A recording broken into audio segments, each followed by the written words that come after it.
Bonjour à tous, c'est le coach Baïsia, Healing and Transformation Coach, en mission divine d'accompagner une mérène, ces moments par excellence dans le processus de guérison et de restauration. Donc au quotidien, j'ai vraiment pour mission de t'accompagner en tant que maman, nouvelle maman, ancienne maman, future maman, vraiment à non seulement accepter ce nouveau ministère qui est le tien, mais également si tu l'es déjà, quel que soit le nombre d'années, de vraiment te mettre confortable dans ta peau de maman, confortable dans ta peau de reine, confortable en fait dans ton ministère, comme j'aime bien dire, ton premier ministère, c'est ta famille.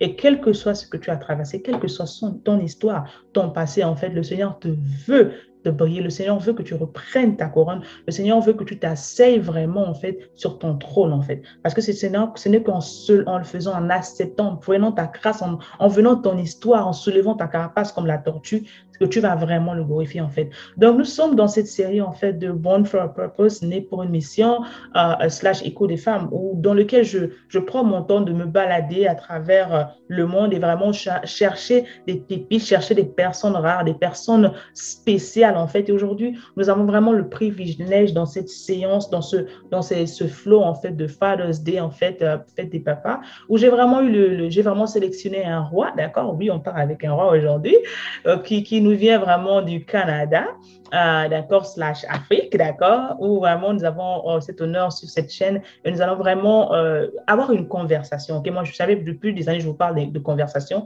C'est pas une interview parce qu'on échange, en fait. Donc, c'est un frère, c'est un ami, c'est un partenaire, etc.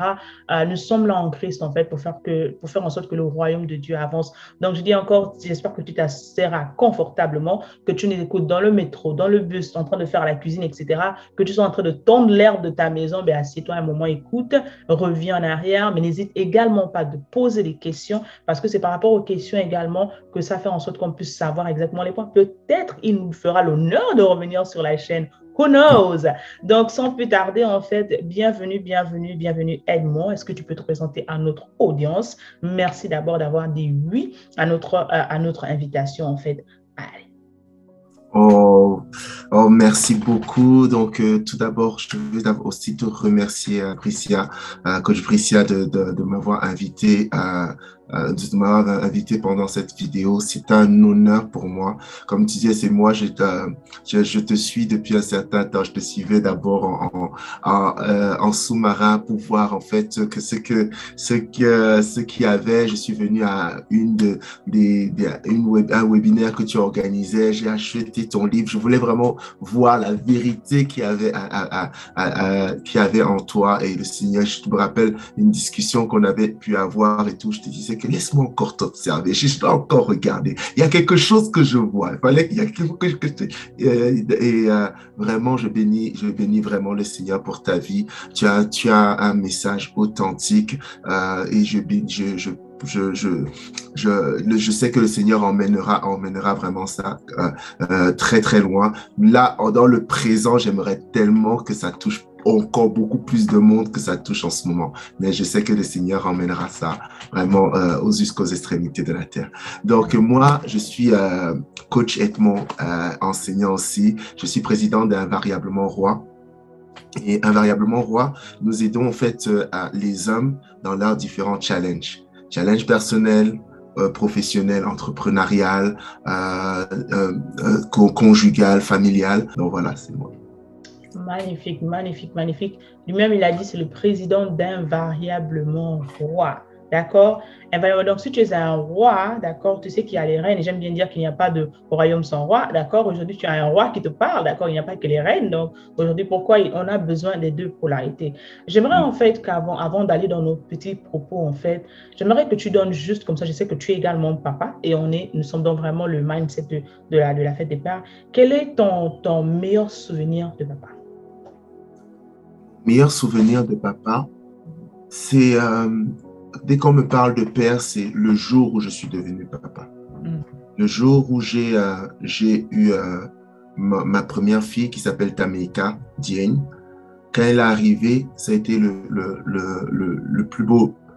plus beau jour de ma vie en tant que père. Parce que, en fait, à ce moment-là, parce que pendant les 9 mois de grossesse, on peut faire tout ce que l'on peut faire, tout ce que l'on peut voir, tout ce que la personne qui le vit vraiment, c'est la maman en fait. C'est la maman. On essaye d'accompagner, de faire tout ce que l'on veut et tout. Mais en fait, on reste quand même déconnecté. Moi, je pouvais pendant la grossesse, si j'ai envie d'aller faire un marathon, je vais faire un marathon. Il n'y a rien qui m'arrête. Ma vie, j'ai toute ma vie en fait encore. J'ai l'impression d'avoir encore toute ma vie. Mais le jour que si tu vois ce bébé, c'est comme si un poids de responsabilité arrive sur toi. Tu te dis, mais je dois emmener cet enfant quelque part. Et directement, en fait, c'est autant avec maman, tu as pris du temps pour tomber amoureux, mais avec un bébé, le jour même que tu le vois, tu tombes amoureux de ce bébé-là. En fait. C'était juste une sensation juste magnifique. Et comment dire, ça fait, on peut lire l'expression du visage du papa. J'espère que vous voyez ça, vous voyez comment son visage s'est illuminé lorsqu'il décrit sa joie. On peut se sentir, il y a des émotions qui sont là, on peut voir la joie, on peut déjà visualiser la naissance et tout. C'est-à-dire que son sourire est tel, mais son sourire, c'est carrément épanoui. On sent la joie vraiment, on sent vraiment la sincérité, on sent vraiment les émotions partagées. Et c'est vraiment ce qu'on veut qu'on vive, en fait, parce que nous sommes des chrétiens, nous sommes des hommes et des femmes, mais il faudrait qu'on apprenne également que nous sommes faits de chair et de sang, que nous sentons, que nous ressentons, et nous devons apprendre justement à exprimer nos sentiments. Raison pour laquelle nous faisons ce genre de message pour parler aux gens, pour dire que nous vivons également, nous sommes des êtres humains, nous sommes des papas, nous sommes des mamans, avant d'être des entrepreneurs, nous avons des vies en fait. Et ce sont à travers ces expériences, ces différentes pépites, en fait, ça peut-être aider une personne qui est peut-être en train de dire, how am I gonna do it? Comment je vais faire? Qu'est-ce qui se passe en ce moment? Et tu es paniqué. Mais voyez comment quelqu'un, j'ai posé une question, il peut faire tout un paragraphe pour décrire tout un film, pour décrire en fait comment il s'est. I don't know about you guys, but that's everything. Je peux même arrêter déjà l'interview là, juste à cette question, oui. Awesome. J'ai essayé de te faire comment dire, j'ai essayé de te faire vraiment le résumé, mais c'était un jour. Non, c'est magnifique en fait, parce que c'est ça. Généralement, j'aimerais que tu dises en fait, parce que en tant qu'Africain, en fait, j'ai remarqué, en fait, et on grandissait également, où l'homme a du mal à exprimer ses émotions. Pourquoi ça, en fait? Et si, en tant que coach, en fait, qui parle au roi, comment tu vas dire, en fait, conseiller, tirer un homme à vraiment apprendre à laisser tomber ça, à vraiment exprimer ses émotions? Pourquoi, d'abord, il est difficile pour certains hommes d'exprimer leurs émotions librement? Et comment, en fait, s'il a du mal à exprimer, quelle est l'astuce que tu peux lui donner en ce moment pour que cela soit différent, en fait? D'accord. On a eu du mal, comment dire, on a eu du mal à exprimer nos émotions parce que pour l'homme tout particulièrement, l'homme a besoin d'un endroit, un area de safe pour pouvoir s'exprimer. Pour pouvoir s'exprimer, il a vraiment besoin de se sentir en sécurité, pour pouvoir se lâcher en fait. Parce que en fait, quand on n'a pas, au niveau de nos émotions, on n'a pas la capacité des femmes d'encaisser. Donc, d'encaisser négativement. Donc, quand un homme s'ouvre et qu'il reçoit des coups juste derrière, en fait, il n'arrive pas vraiment à se déployer. On a vraiment besoin de ça. Encore, je pense, tout le monde a besoin de ça, avoir cet endroit safe. Et c'est ça ce qu'on essaie maintenant, en fait, de donner à nos enfants, que nos enfants soient capables de s'énerver, soient capables de pleurer et tout, sans qu'on leur reproche cela. Mais en fait, je pense que les hommes tout particulièrement, on nous a créés comme étant des êtres un peu plus rationnels qu'émotionnels, ce qui fait en fait qu'on n'a pas forcément une capacité d'encaisser les coups et de dire, OK, je vais quand même me réouvrir, m'ouvrir. Et donc, on a grandi quand même dans un environnement où on reprimait très rapidement le fait d'exprimer. Si tu t'énerves, l'adulte s'énerve plus que toi et essaye de boucher le trou. Donc, ça fait des personnes qui ne sont pas capables d'exprimer ou souvent ils gardent tout pendant un laps de temps, explose, ça fait des coups, des violences et des trucs, mais c'est en fait le trop-plein qui se dit et après il se referme. Donc voilà, c'est un peu ça. Moi j'ai eu la chance, comme je t'ai dit avant qu'on lance la vidéo, que moi j'ai eu cette chance. Je suis dernier de la famille chez moi et je suis entouré de femmes. Ça a été un environnement assez safe pour moi, pour exprimer mon environnement. Je suis dernier, j'ai 3 grandes sœurs juste avant. Mes grands frères, mon premier grand frère a 10 ans de plus que moi. Tu t'imagines, c'est pas vraiment la même tranche d'âge. Donc, ils étaient dans d'autres principes, en fait, quand moi j'étais grand. Quand je suis né, j'ai deux magnifiques princesses, j'ai ma femme et tout. Donc, je suis entouré par les femmes. Donc, j'ai appris à exprimer mes émotions et voir vraiment la puissance d'être capable de l'exprimer, en fait. C'est très important. Et chaque fois que j'ai toutes les émotions que je n'ai pas, parce que, comme je t'ai dit, l'homme, c'est l'homme. Donc, il y a des choses que c'est pas forcément inné d'exprimer tout. Donc, il y a eu certaines émotions que je ne savais pas exprimer, mais je sais que j'ai pu apprendre que contenir ça, c'est beaucoup plus dangereux que apprendre de manière safe à canaliser ces émotions, à les exprimer d'une certaine manière et à les faire sortir d'une certaine manière. Donc, j'avais deux côtés, certaines émotions que je savais comment canaliser et ça m'a montré vraiment que c'est très important de s'exprimer et de savoir canaliser ses émotions. Et j'avais certains que je ne savais pas canaliser et ça m'a fait vraiment défaut. Donc, j'ai vu que c'est dangereux de ne pas le faire. Mais ça m'a permis de comprendre aussi le côté homme qui n'y arrive pas, quoi. Merci d'abord pour ta réponse claire qui fait en sorte que vraiment j'aime beaucoup parce que tu utilises ton background, tu utilises vraiment voir le fait d'être né dans cet environnement en fait où tu as des femmes autour de toi, tu as eu des femmes autour de toi, ce qui fait, ça fait vraiment de la différence, ouais, parce que de mon côté, j'ai un frère et il a 4 sœurs devant lui et mon frère, il est, comment on appelle ça, il est absolument, je ne peux pas dire qu'il est parfait, mais il a cette sagesse justement parce que justement, il a eu des femmes autour de lui, il est tout le temps en train de parler, de causer avec des femmes. Quand on fait nos histoires, on faisait nos bêtises. C'est-à-dire qu'il a tellement entendu, il entend tellement des histoires et il a quelque chose, en fait, un plus que d'autres n'ont pas eu, en fait, justement parce qu'ils ont manqué de ce côté féminin également. Ils n'ont pas juste été écouter seulement les hommes, etc. Donc, il a cet équilibre, plus ou moins, que beaucoup n'ont pas, en fait. Et ça fait vraiment de la différence. Ça marque beaucoup de différence. Et surtout en tant qu'homme, en fait. Et ça me ramène juste légèrement à une conversation une conversation slash live que j'ai eue où je partageais avec mon fils, où je disais en fait cette relation en fait que la femme doit avoir avec, la maman doit avoir avec son fils, d'accord, que certains n'ont pas également, ce qui fait qu'il y a un déséquilibre. C'est vrai, oui, d'autres vont écouter, ils vont dire, mais elle parle des hommes, elle parle des femmes. Je dis, je parle des deux parce que c'est l'homme et la femme en fait qui constituent la personne. On a eu surtout tendance à élever seulement la femme d'une certaine manière et d'élever l'homme d'une certaine manière, en fait. Et personnellement, le Seigneur m'a donné cette sagesse très longtemps, très jeune, ce qui fait que même mon frère, en fait, je raconte toujours les petites et je partage les posts où je dis, par exemple, que mon frère, j'ai appris à cuisiner. C'était difficile au début en tant qu'Africaine, etc. Ma maman grondait parce que c'était un seul garçon. Il disait, mais comment tu mets le gars à la péniche? Je dis, maman, demain après-demain, tu vas me remercier. Ce qui fait que mon frère, en fait, on l'a vraiment train, quoi, à vraiment être indépendant. C'est-à-dire qu'on pouvait faire nos malins, là, ne pas préparer. Mon frère n'a jamais dormi sans manger. Mon frère n'a jamais dormi parce qu'il savait faire des choses, en fait. Et je rends grâce à Dieu aujourd'hui que j'ai vraiment insisté dans cette éducation parce qu'il est complètement indépendant. Est-ce que cela veut dire qu'il n'a pas besoin d'aide? Non, du tout, du tout, du tout. Je ne peux pas venir me mettre devant lui que non, non, il ne peut même pas oser ça. Mais juste dire qu'il sait en fait, au cas où, il sait en fait que dans la maison, il ne va juste pas servir de pot de fleurs, il ne va juste pas rentrer, mettre son gros pied sur le petit pied, etc.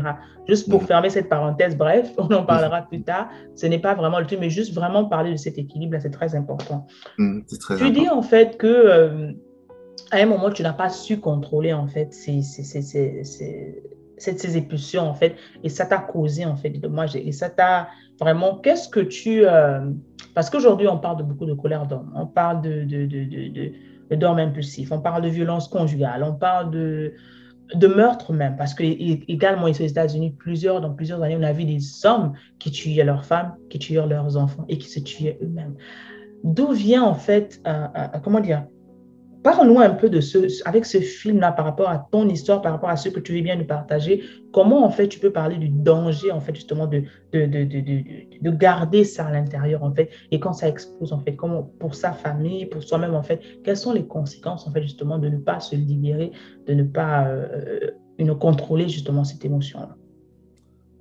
La, les émotions, c'est vraiment, comment on appelle ça, on a créé, on dit dans la parole de Dieu que la vie est dans le sang. Le sang, en fait, c'est un peu l'âme. L'âme est dans le sang, dans l'âme, il y a les émotions et tout ça. En fait, on dit aussi il y a quelque chose vraiment de puissant qui dit garde ton cœur plus que toute autre chose parce que de là viennent les sources de la vie. Et on dit aussi que de ce cœur-là vient aussi la mort. Quand on dit que si tu ne, là, c'est là où vient tout ce qui est, c'est Jésus qui le dit en fait, qui parle de point de mort. En fait, c'est ce côté, là, au niveau du cœur, tu as tout ce qui est émotion. Donc, tout ce qui va venir, tout ce qui va venir sur Terre, ça va dépendre de la manière à laquelle tu vas, comment on appelle ça, la manière à laquelle tu vas réussir à gérer les émotions qui sont à l'intérieur, qui sont à l'intérieur de toi. Et quand tu ne sais pas, comment dire, quand tu ne sais pas gérer ces émotions, on va dire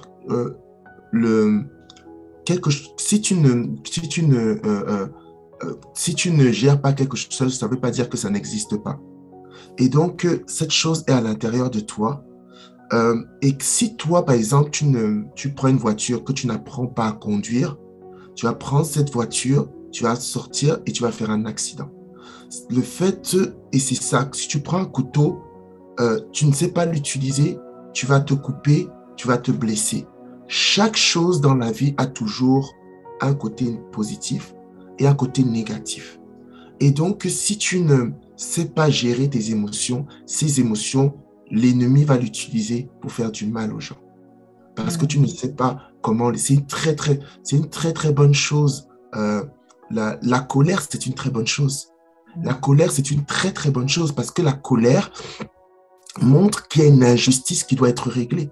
C'est parce que tu es en colère de voir les femmes souffrir que tu as créé ce que tu es en train de créer. C'est par colère. C'est une colère que tu as dirigée et que maintenant, qui t'a fait de créer cela, commence à te battre contre cela. C'est la colère contre l'apartheid qui a fait Nelson Mandela, ce qui est Nelson Mandela, qui a fait Martin Luther King, qui est Martin Luther King. Donc, la colère, en fait, on parle de colère souvent négativement, mais la colère, c'est une puissance.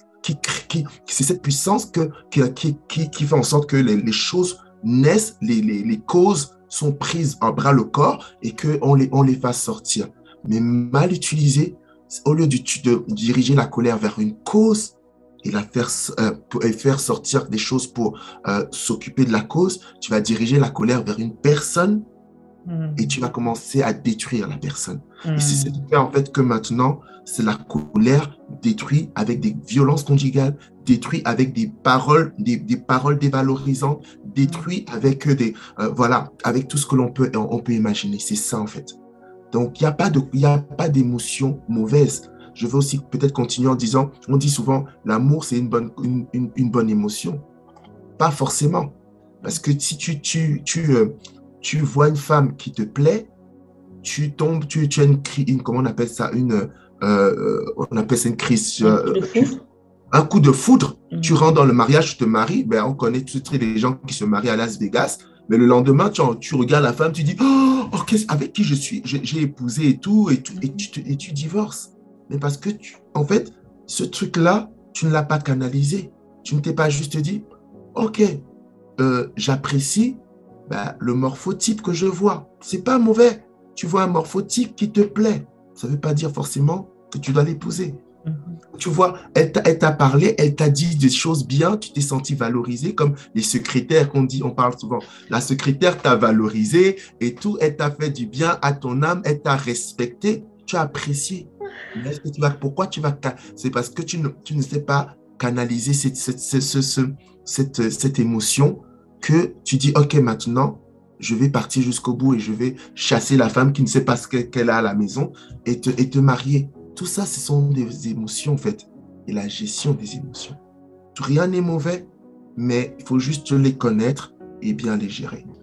Yeah. Et c'est vraiment magnifique ce que tu dis, parce que c'est vraiment puissant que la colère est vraiment une force et de comprendre que, comment dire, j'ai le mot en fait dans ce que tu dis, c'est vraiment, si Nelson Mandela n'avait pas eu cette fin-là, et tous les hommes qu'on connaît aujourd'hui, cette colère, cette rage de voir le peuple souffrir, ben, il a accepté d'aller en prison parce qu'il disait qu'il s'en foutait même s'il mourait en prison, en fait, parce que la colère va du point où tu deviens fou, en fait. Il y en a qui disent vraiment tu deviens fou de ton programme, de ta cause, de ta mission de vie, mais mettons ça terre à terre, en fait. Comme je dis, il y a des moments où je n'ai pas envie de parler comment dire, de dépression. Il y a des moments où je n'ai pas envie de parler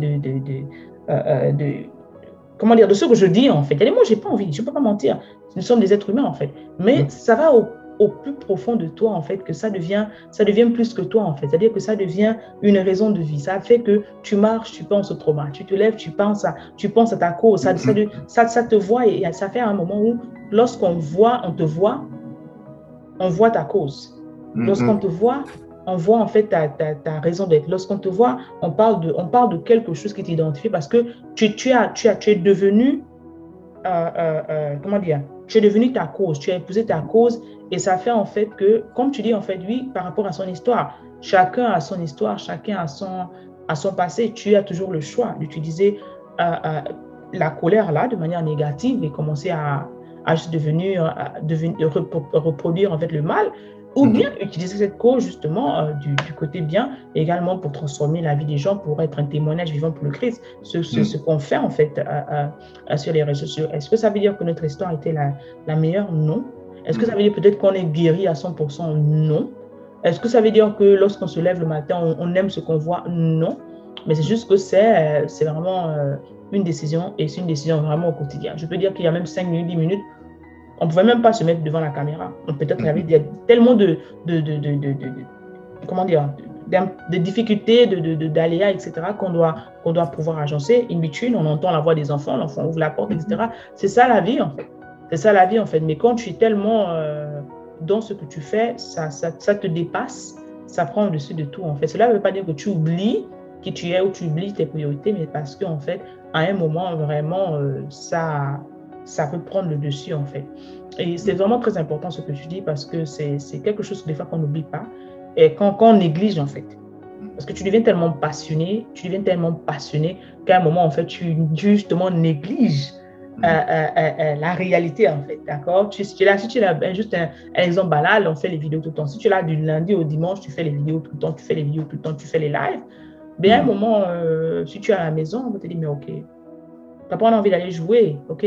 Qu'est-ce que tu dis en fait à un moment? Papa, on a envie d'aller jouer. Tu vas dire, oh, j'ai un live aujourd'hui. Oh, mais tu as fait un live aujourd'hui, tu vas encore faire un live demain. Donc, ça fait en sorte que quand tu ne diriges pas également ce que tu fais, la passion, à un moment, il y a eu beaucoup justement de problèmes, beaucoup de séparations, beaucoup justement d'œufs cassés parce que justement, il y a eu ce manque de canalisation en fait par rapport à ce qu'on fait en fait, et dans tout, et c'est dans tout, que ce soit ceux qui parlent, les coachs, que ce soit dans le domaine du travail normal, de 9 to 5, dans tout ce qu'on fait, d'où l'importance de vraiment d'équilibre en fait. Et j'aime beaucoup parler, et j'aimerais avoir ton point de vue. Je parle beaucoup de chrétiens équilibrés. Qu'est-ce que tu entends toi par chrétien équilibré? Qu'est-ce que c'est un chrétien équilibré?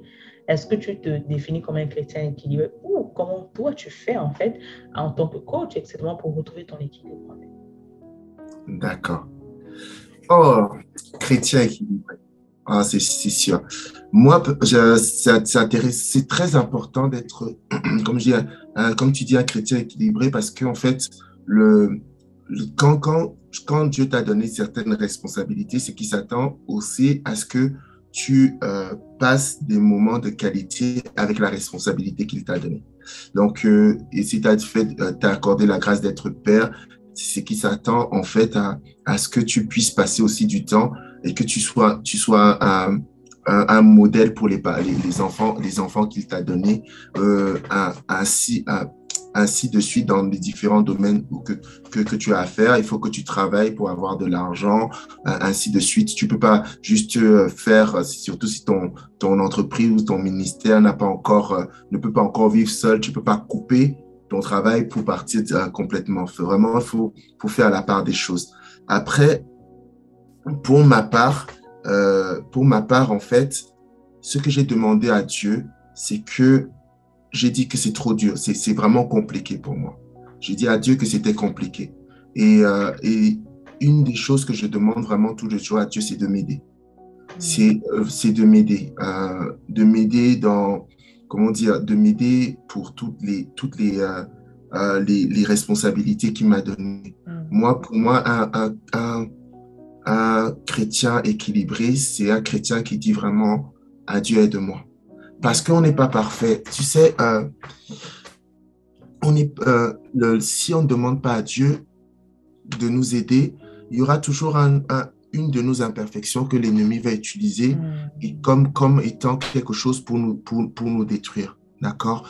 Et donc, avoir Dieu en premier lieu et lui demander de l'aide fait en sorte que même quand tu ne fais pas quelque chose, Dieu va venir combler ça le temps qu'il va te le dire. Je me rappelle, j'ai un témoignage, par exemple, avec pasteur Marcelo Tunasi, où à un moment donné, je dis lui, mais j'ai ça avec d'autres femmes, hommes et femmes de Dieu avec qui j'ai parlé, qui étaient vraiment à fond dans leur ministère. Mais un jour, en fait, ils viennent pour prier et Dieu leur dit, repars dans ta maison.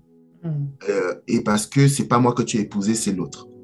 Et donc, Dieu, avant que Dieu parle, Dieu a fait en sorte qu'il a touché le cœur de l'autre pour qu'elle puisse patienter, tu vois un peu, et qu'elle puisse patienter le temps que je puisse parler à mon enfant pour dire aussi, tu es en train d'oublier l'autre. Si tu n'as pas fait cela et que tu prends ces choses par ta propre force en essayant d'être équilibré, cette personne, Satan peut passer par une brèche pour pouvoir troubler ton enfant, ta femme, tout ce que tu peux imaginer et te l'enlever. Moi, c'est une chose qui m'est arrivée. Ce sera un peu compliqué d'expliquer, un peu long de rentrer dedans aujourd'hui, mais c'est un peu ce qui m'est arrivé. Moi, je me sentais comme étant quelqu'un d'équilibré, je faisais la part des choses, mais l'ennemi est passé par là pour m'enlever ma femme. Donc, c'est là que j'ai compris que on ne peut pas, quel que soit ce que tu peux faire, tu ne peux pas. Et c'est depuis que j'ai toujours mis Dieu en avant que j'ai vu les choses s'arranger. Et après, Dieu te parle pour dire, OK, ça, tu devrais faire ça mieux. Mais il a touché le cœur de tes enfants, touché le cœur des parents pour qu'ils ne s'offusquent pas de ce que tu n'es pas en train de faire. Ils ne s'offusquent pas de ce manque que tu ne fais pas en ce moment. Donc, c'est ça vraiment, c'est le chrétien équilibré, c'est être conscient que tu as plusieurs trucs, mais plus que tout, demande de l'aide à Dieu. Parce que il y a des choses que tu ne vois pas, il y a des choses que tu ne conçois pas, il y a des choses que tu ne vois pas et Dieu va t'aider par rapport à ça. Soit en te disant de te changer, soit en touchant le cœur de l'autre pour patienter, parce que peut-être que là, Dieu te veut dans un autre domaine en ce moment-là, concentré à autre chose en ce moment-là. Et il ne faut pas que quand il te veut te concentrer pour écrire, par exemple, un livre, ton mari s'impatiente, part, mais il te froisse le cœur et le livre ne peut plus sortir. Donc, c'est ça, en fait, ces petites choses-là, en fait. C'est ce que je voulais dire. Je pouvais dire autre chose, mais c'est plus à cœur ça, en fait.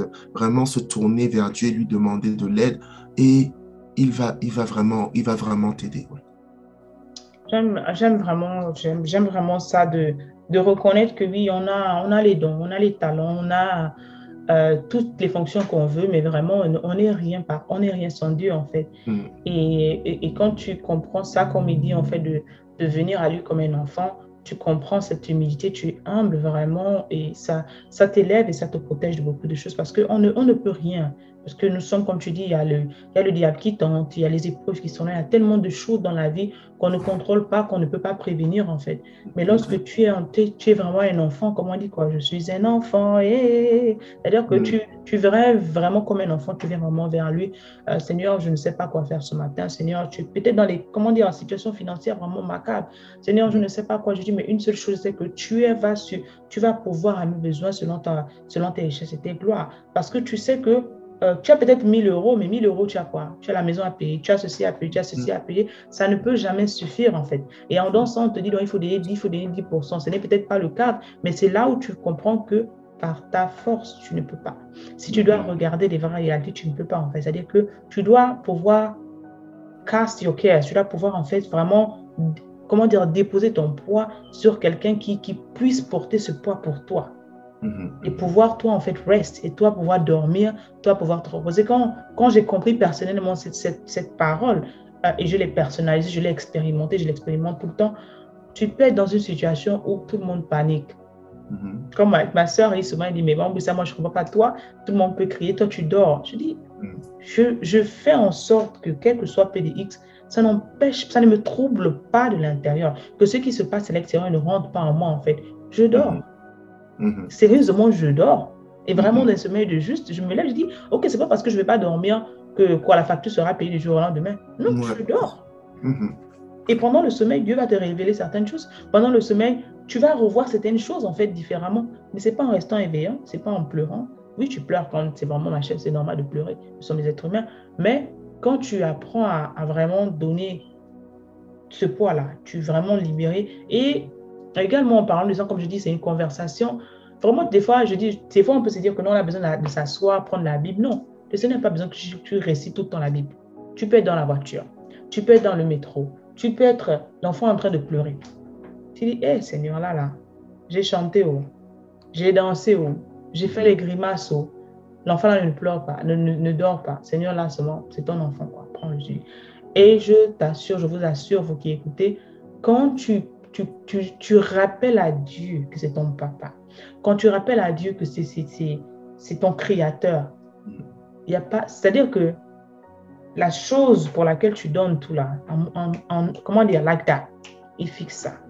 mm, Je l'ai vécu dans ma vie à plusieurs reprises, à plusieurs niveaux, dans plusieurs situations.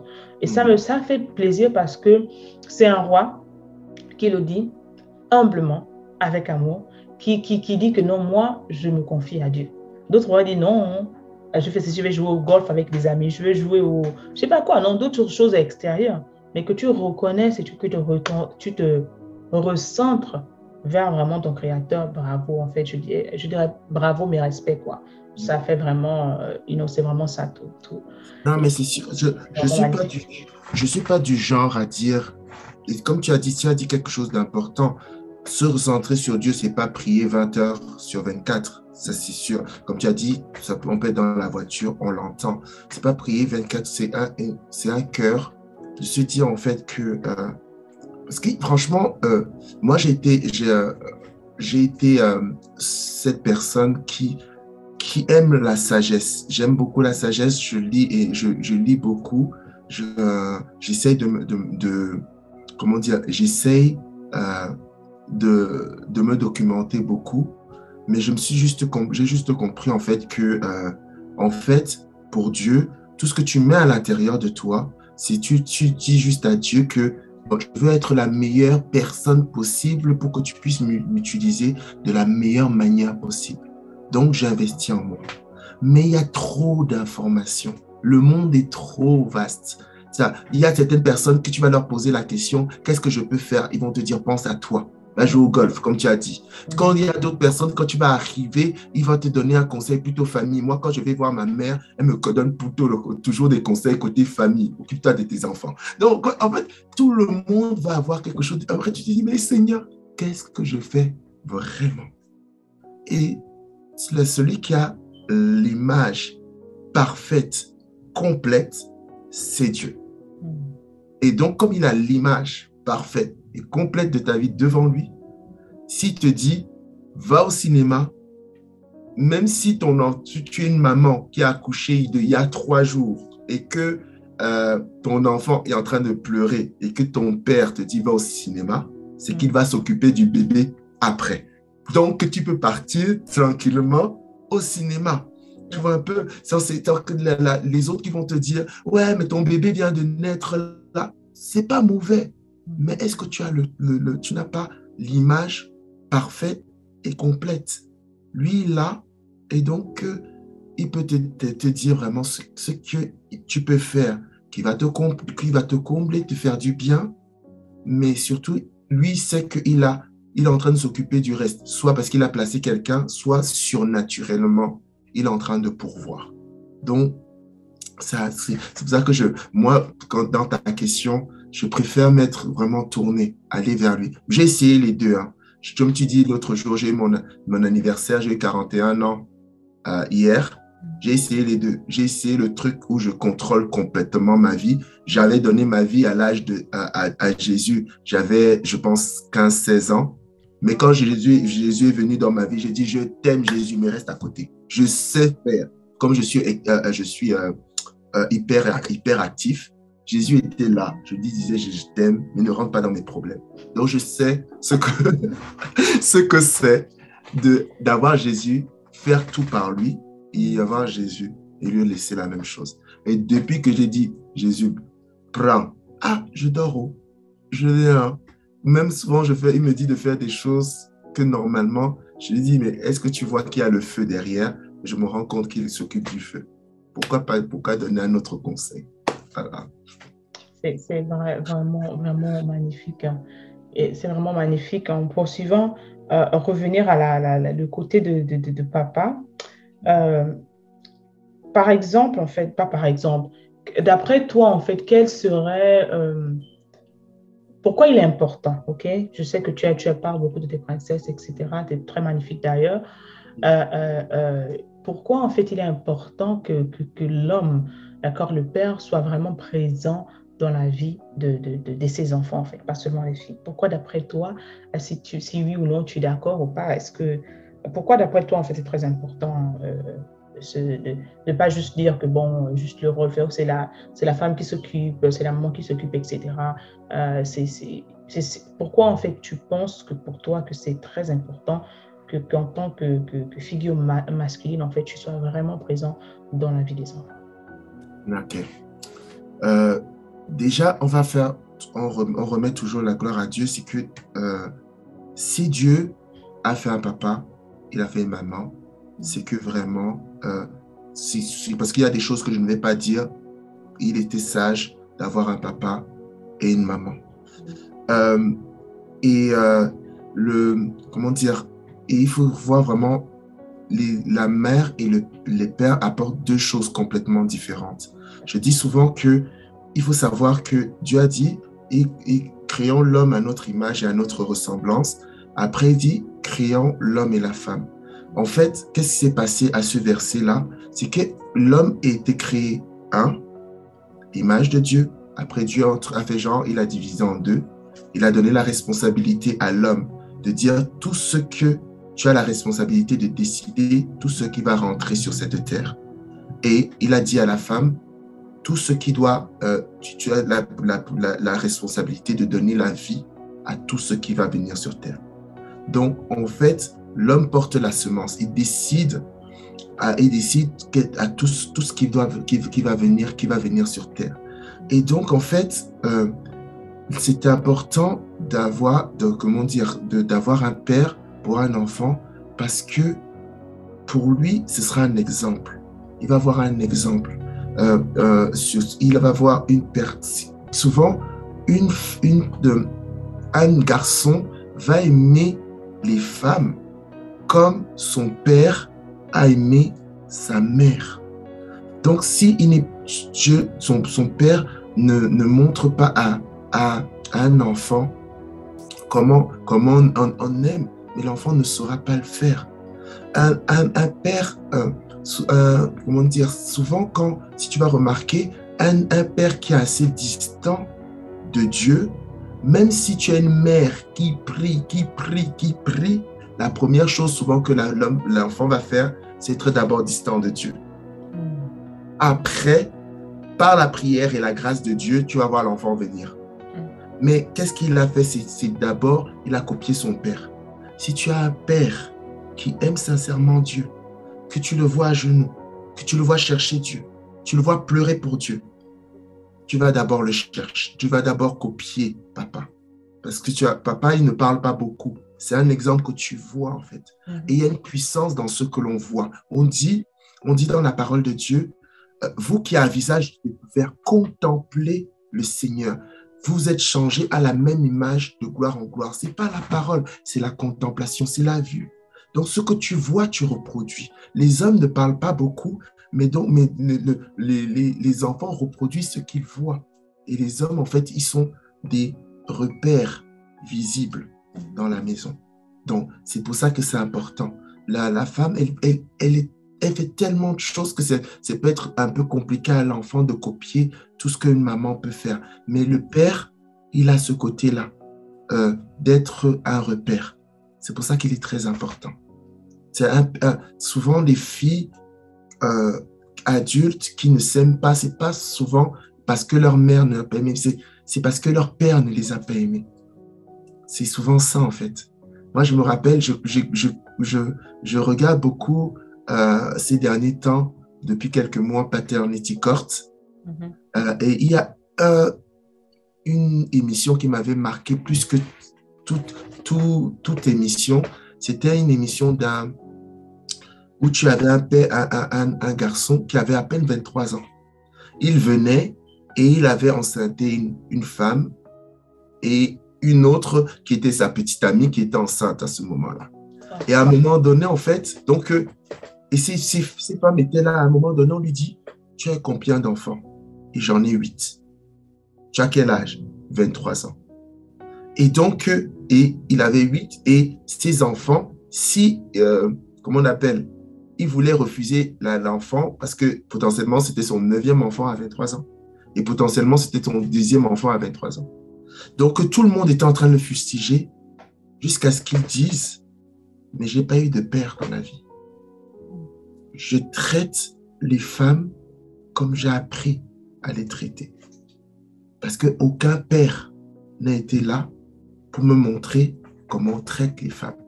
C'est là que moi, je trouve Dieu tellement terrible par rapport à ça, parce que tout le monde était en train encore de crier. Elle a dit stop, mais vous ne l'écoutez pas là. Ça, elle a comme une mère, et ça c'est la force des mamans, comme une mère, elle lui a fait un endroit. C'est pour ça que je te dis, c'est pour ça que je suis comme ça. Ma mère, quand j'exprimais mes sentiments, elle faisait un endroit, un cocon de protection pour que je puisse exprimer mes émotions. Elle a tout directement mis un cocon de protection devant cet homme qui venait de dire quelque chose de puissant. Mais les hommes, en fait, il avait ouvert sa bouche, mais tout le monde continuait à taper sur lui. Elle a mis ce cocon pour dire « Ah, je comprends. Et c'est pour ça que tu es venu. Et nous sommes là et on veut t'aider. » Et le gars, il a pu exprimer. Mais ça, c'est ce côté-là d'homme. Comme il a dit, il avait eu besoin d'une figure paternelle qui lui montre comment on aime une femme. Comment on aime une femme. Et c'est ça, en fait, la problématique. Moi, je suis vraiment... Je respecte vraiment toutes les femmes qui réussissent à élever leurs enfants, leurs enfants tout seuls. Mais une des visions de Invariablement Roi, c'est être le père quand il n'y a pas eu de père. C'est-à-dire, moi, en fait, quand je vois une mère célibataire, j'essaie d'être une figure paternelle pour ses enfants. L'autre jour, j'avais une fille et que j'ai vu une fille qui était assise et tout, et je sentais qu'elle était triste. Je sentais triste, elle doit avoir 10-13 ans, et je suis venu vers elle. Et je lui ai dit, mais tu sais que tu es belle? Elle commence à baisser les yeux. Je lui ai dit, tu es magnifique, que personne ne te dise des trucs. Après, maintenant, la fille était collée avec moi pendant toute la soirée, elle était à côté, elle voulait avoir des câlins, elle voulait avoir... J'ai dit à sa mère, elle manque d'amour en ce moment, tu me permets de l'aider un peu? Elle me dit oui, s'il te plaît. Elle a besoin de son papa et son papa n'est pas là. Tu vois un peu? Donc voilà, c'est ça, les enfants ont besoin de cette figure paternelle-là. C'est important.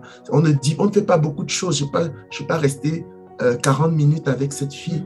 Je suis resté 5 minutes pour lui dire juste quelques mots. Mais c'est ça, en fait, elles ont besoin. C'est justement, c'est comment dire, je dis, c'est wow, c'est profond. J'espère vraiment qu'à ce moment de l'interview, si vous étiez distrait, vous êtes vraiment assis parce que that's the heart of the interview right there. J'espère vraiment que vous avez comme moi, vous savez, je me suis arrêtée, je ne bougeais même plus hein, pour écouter parce que c'est vraiment la partie qu'on rate.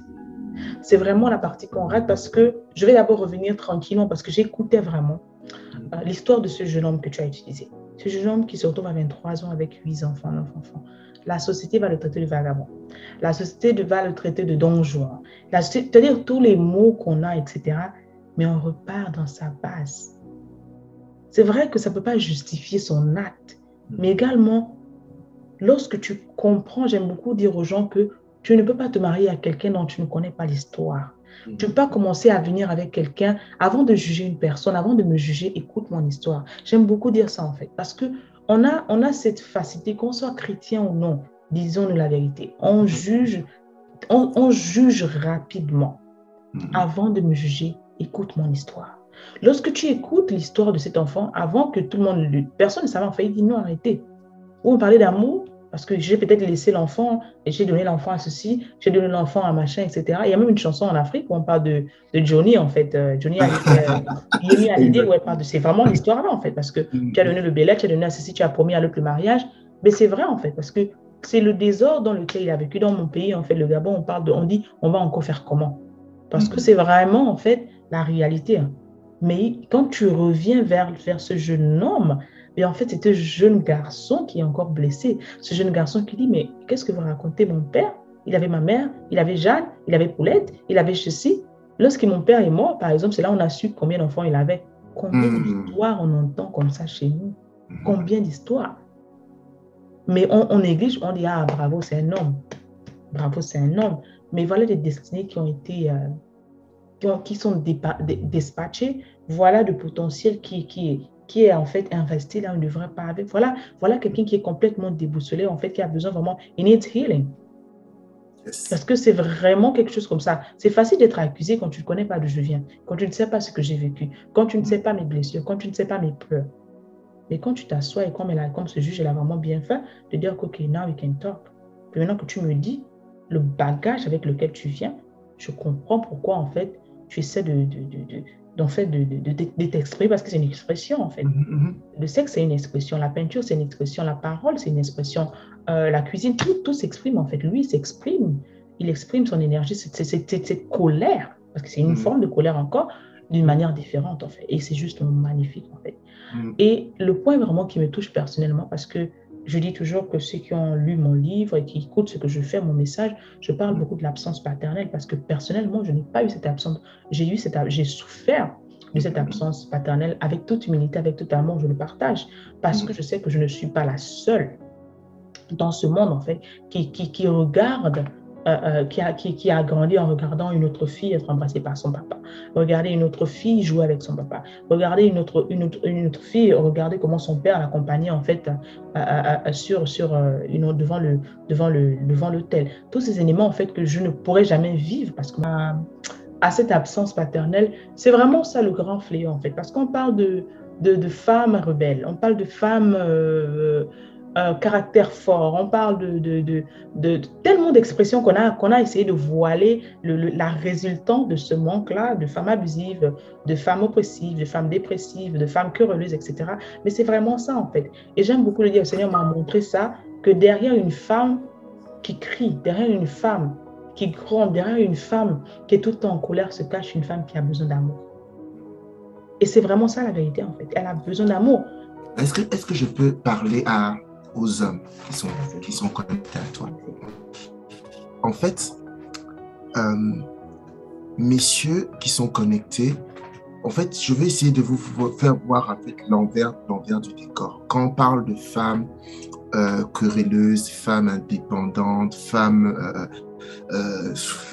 voilà, toutes ces femmes que on peut citer, en fait, c'est une bénédiction qu'elles sont en train d'apporter.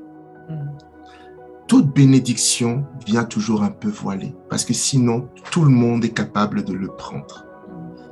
En fait, on est en train de demander aux hommes, et surtout aux hommes connectés, parce que c'est au Saint-Esprit, parce qu'il n'y a que le Saint-Esprit qui est capable de nous faire devenir cela.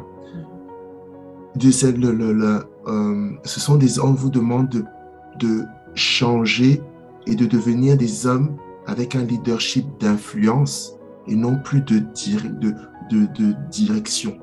Avant, l'homme, c'était fait ça.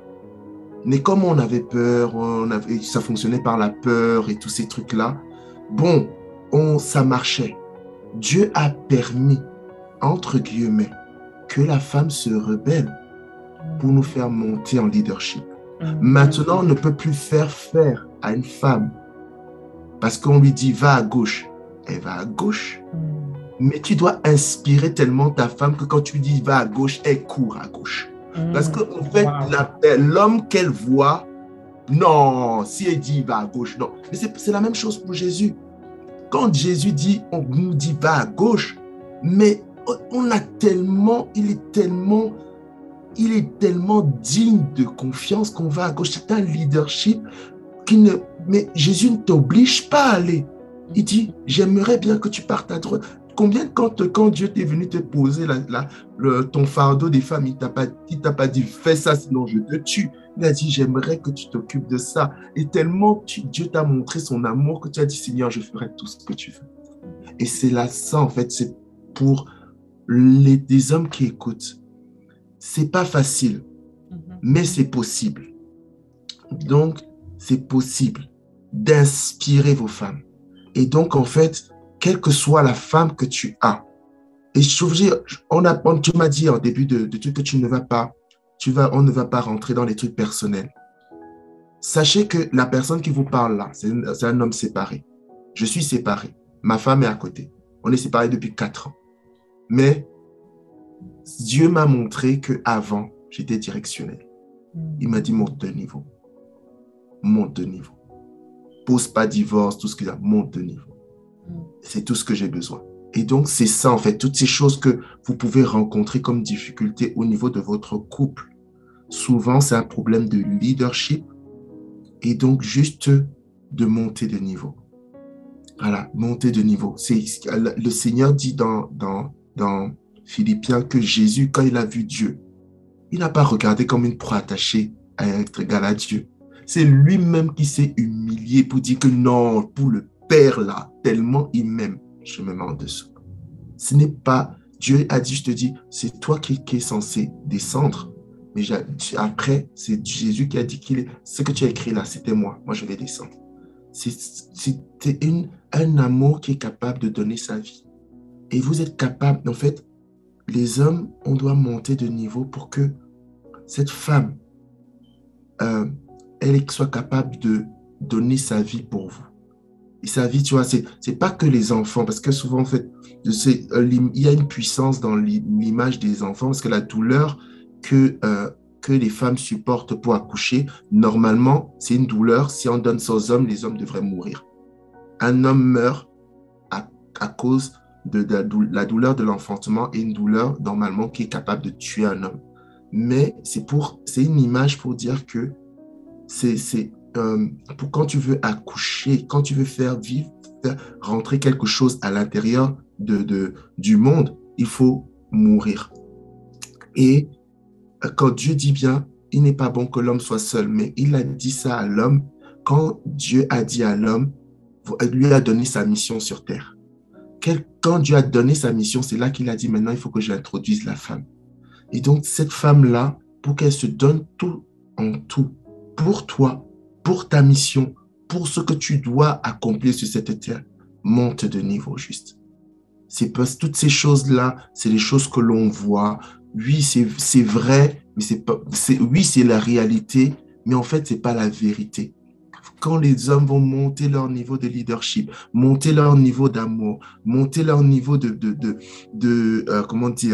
d'honnêteté, de stabilité, d'amour de Dieu, vous allez voir tellement de choses changer autour de moi. Quand je vois ma fille, ma deuxième...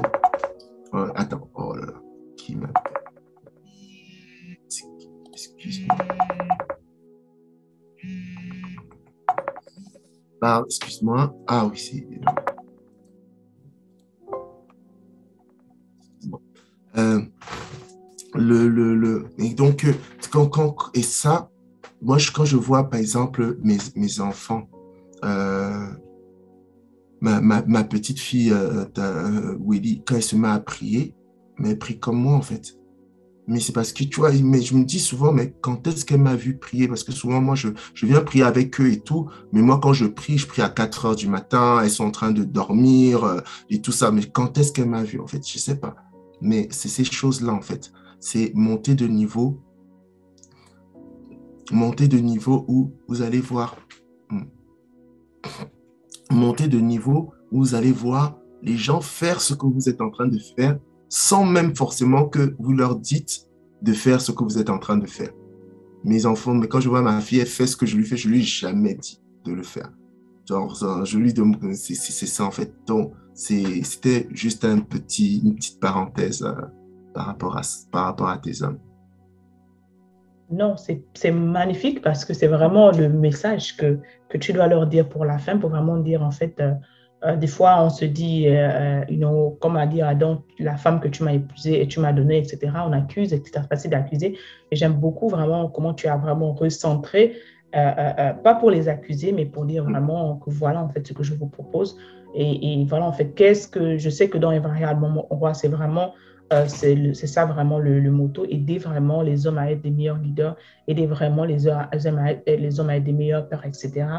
Et comment, en fait, si un homme veut travailler avec toi ou des hommes veulent travailler avec toi, comment ils peuvent te joindre, où est-ce qu'ils peuvent te joindre? Tu peux partager maintenant, s'il te plaît. D'accord, super. Merci beaucoup encore pour ce moment magnifique que nous avons passé. Et intéressant. Donc, pour me voir, j'ai une page Facebook, qui est Facebook/invariablement roi. On va tomber directement sur la page. On peut m'avoir là. On peut aussi m'avoir sur mon site internet, invariablementroi.com. Là-dessus, en fait, on peut me contacter. On peut prendre rendez-vous avec moi. Il y a aussi au niveau là des différentes, une boutique où je suis aussi un enseignant. Je crée des formations, des livres et tout pour aider les hommes dans les challenges qu'ils vivent. Et notamment, c'est aussi là, un moyen aussi d'annoncer que, il y a un de mes livres qui va sortir en septembre pour la gestion des émotions. Je n'ai pas encore forcément le titre, je n'ai pas encore le titre, mais je suis encore en train de l'écrire. C'est vraiment aider les hommes par rapport à... Parce que je sais que malheureusement, plus on va partir, plus en fait les crises vont s'accentuer. Crise financière, économique, sociale, comment vivre dans une société où il y a de plus en plus de la famille qui commence à se disloquer et partir dans un autre. Comment vivre et comment être un homme là-dedans. Et donc, je voulais créer ce livre pour la gestion des émotions et comment notamment notamment l'émotion de la colère. C'est les émotions en général, mais notamment l'émotion de la colère, comment tu passes de la mauvaise colère dirigée vers les gens, vers la colère qui produit du résultat, qui produit des résultats chez les gens, produit des résultats avec des produits que tu vends et tout ça. C'est un livre que je vais monter pour ça. Et c'est super, le plaisir et l'honneur était vraiment pour moi, pour nous de te recevoir sur notre chaîne, sur cette plateforme. J'espère que les rois également, les reines ont été bénis. J'espère que je dis encore que nous ne sommes pas là pour pointer du doigt, personne n'est parfait. Nous sommes tous en fait sur le processus de restauration. Nous sommes tous en fait, chaque jour, nous demandons à Dieu de nous aider à devenir nos meilleures versions. Nous sommes tous en fait sur cette roue en train de demander au Père que tiens la main comme un enfant. Je te tiens la main et je veux vraiment te suivre en fait. Et l'idée vraiment en tant que coach chrétien, c'est vraiment utiliser la parole comme ça. Vous entendez, on parle beaucoup de paroles, on parle beaucoup de pamphlets, on parle beaucoup de versets parce que c'est vraiment ça notre nourriture en fait. Comme il a dit à Josué en fait, vraiment que ce livre de la loi ne s'écarte jamais de ta bouche, médite-le jour et nuit en fait pour que ta vie soit vraiment une réussite. Donc c'est quand tu fais vraiment de la parole ton idéal, tu fais vraiment de la parole. On n'a pas cité les livres, pourtant on lit les livres, d'accord, mais on n'a pas cité les noms des auteurs, on cite vraiment le centre même de tout le livre des livres, d'accord? La clé des clés, le trésor des trésors, qui est vraiment la parole de Dieu. Et j'ose espérer vraiment que cette interview, cette discussion, en fait, cette conversation a vraiment été quelque chose à ajouter à votre vie, à votre quotidien, que vous allez venir la regarder, re-regarder encore. Et bien sûr, nous aimerons que vous posiez des questions à Invariablement Roi qui est là. Posez-lui des questions parce que c'est pas tout le temps qu'on a sur le podium, en fait, un roi qui ose vraiment dire aux autres, veut dire, car on doit changer un peu les normes. Donc, posez des questions. Vous pouvez aller directement, il vous a donné ses contacts, contactez-le, allez-y, suivez-le sur sa page. On mettra également les différents liens, mais n'hésitez pas de suivre, prendre des coachings avec lui, acheter ses produits, parce que ce n'est que vraiment comme ça que vous irez vraiment à un autre niveau, en fait. Parce que des fois, il y a dans l'ancienne information que vous devez enlever, dans l'ancienne éducation et la culture qui mélange, mais voilà un roi qui dit, voilà, moi, j'utilise la parole de Dieu, j'utilise mon expérience pour vraiment vous dire, voilà ce que j'ai fait comme erreur, voilà ce qui n'est pas, qui ne veut pas faire, en fait. Et ensemble, en fait, justement, on peut devenir des meilleurs rois. Donc, j'espère vraiment que ça va être une bénédiction pour vous. N'hésitez pas à le contacter, d'accord? Je vous le recommande vivement parce qu'on a besoin de plus de rois, justement, qui enseignent aux autres rois comment devenir des meilleurs rois. Parce que cette génération, en fait, on va de gloire en gloire avec Jésus. Alors, je vais vous laisser, en fait, en vous disant, rappelez-vous que vous êtes nés pour une mission. Ne comparez jamais votre vie, ni votre expérience, ni votre histoire avec celle d'une autre personne. Sachez que vous êtes unique. Écrivez avec moi, je suis unique, parce que le monde a besoin de cette femme qui est guérie. On se retrouve dans une prochaine vidéo, dans une prochaine interview, dans un prochain /post avec amour. C'était votre coach.